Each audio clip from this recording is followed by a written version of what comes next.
was quiet, seemed a bit groggy. Perhaps he didn't sleep very well. Dun, dun, dun. I decided to ask him about the toys. And James, honey, did you put the toys in Dad's room this morning? His eyes shot up at me for a moment, and then quickly glanced down at his cereal. Laughing Jack did it. I rolled my eyes and responded, well, you tell Laughing Jack to keep the toys in your room. James nodded and finished up his breakfast, then decided to go out and play in the backyard. I went to relax in the living room and must have dozed off because I woke up a couple hours later. Shit! I need to go check on James. Oh, shit. I was a bit worried that it had been over 2 hours and I hadn't checked on him. I stepped out into the backyard, but James wasn't there anymore. Oh, I was getting nervous, so I called him out. James! James, where are you? Just then, I heard a giggle coming from the front yard. I rushed to the gate and around the front of the house. James was sitting on the sidewalk. I breathed a sigh of relief and walked over to him. James, how many times have I told you to stay in the back? James, what are you eating? James looked up at me and then reached into his pocket and pulled out a handful of hard candies in all colors. This made me very nervous. James, who gave you that candy? James just stared at me, not speaking. James, tell Dad who gave you that candy. James hung his head low and said, Laughing Jack gave it to me. My heart sunk. I knelt down and looked him in the eye. James, I've had enough of this damn Laughing Jack thing. He's not real. Now, this is a very serious situation. I need to know who gave you that candy.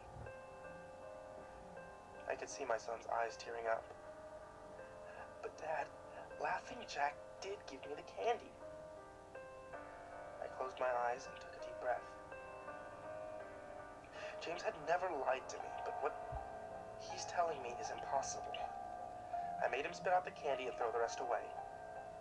James appeared to be fine. Maybe I'm just overreacting. After all, he could have gotten it from Tom and Linda from next door, or Mr. Walker down the street. Either way, I'm going to have to keep a closer eye on James. That night, I put James to bed as usual and decided to go to bed early myself. I have a friend named James. Actually, two. Suddenly, I was awoken by a loud bang coming from the kitchen. I sprung out of bed and hurried down the stairs. When I got to the kitchen, I was horrified. Everything on the counters had been thrown to the floor. Our dog Fido hung dead from the light fixture. No, not Fido! His stomach was cut open and stuffed with candy. The same type that James... Oh! That is... No, that is disturbing. Stuffed up with candy. Oh, I'll never look at pinatas. I'll never look at pinatas the same way again. ...eating earlier that day. My shock was quickly broken by a sharp scream coming from James's room, Why? followed by loud crashes. I quickly grabbed the knife from the drawer and moved up the stairs with a speed that only a father whose child was in danger could have. I burst through the door and flicked on the lights. Everything in the room was knocked over and tossed to the floor, and my poor son was in his bed crying and shaking with fear. A pool of urine stained the sheets. Ugh. I scooped up my child and ran out of the house, went next door to Tom and Linda's house, and luckily they were still awake. They let me use the phone to call the police. It didn't take them long to arrive, and I explained what happened. They looked at me as if I was crazy. They searched the house, but all they found was the dead dog and 2 trashed rooms. The officer told me that someone had probably gotten into the house and done this right before making a quick escape, when they heard me coming up the stairs. I knew it wasn't true. All the doors were locked. None of the windows were open. Whatever was in my house didn't come from outside. The next day, James stayed inside. I didn't want him to leave my sight. I went to the garage, found my old baby monitor, and set it up in his room. If anything comes into his room tonight, I was going to be able to hear it. I went to the kitchen, grabbed the largest knife from the drawer, put it on my nightstand. Man, at least he's a good father. Come on, you gotta give him credit for that. Imaginary friend or not, I'm not letting anything hurt my little boy. That was my pen that fell. Sorry about that. I don't know if that scared anyone, but if it did, sorry. And soon enough, night came. I put James to bed. He was afraid, but I promised him that I wouldn't let anything hurt him.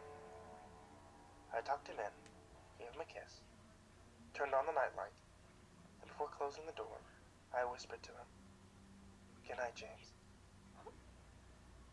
I love you. Oh. I tried to stay up as long as I could, but after a few hours I felt myself drifting off. My baby would be safe for the night, and I needed to sleep. And just as I laid my head down on the pillow, I heard a soft noise come from the baby monitor that I had put on my nightstand. What?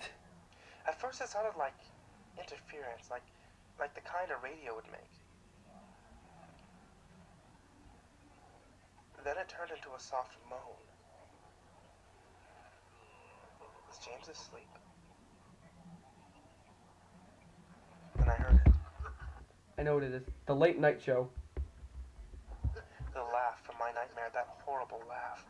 I sprung up from the bed and grabbed the knife from under my pillow. I rushed over to James's room and creaked the door open. I tried the light switch, but it wouldn't come on. I took a step in and I could feel the warm, thick liquid on my feet.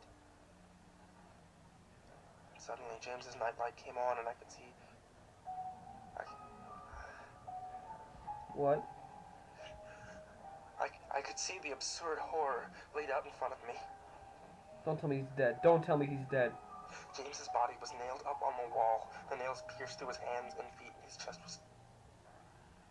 his chest was cut wide open, and his organs hung down to the floor, and his eyes and tongue had been removed along with most of his teeth, and I was disgusted. I could hardly believe that this was my baby boy.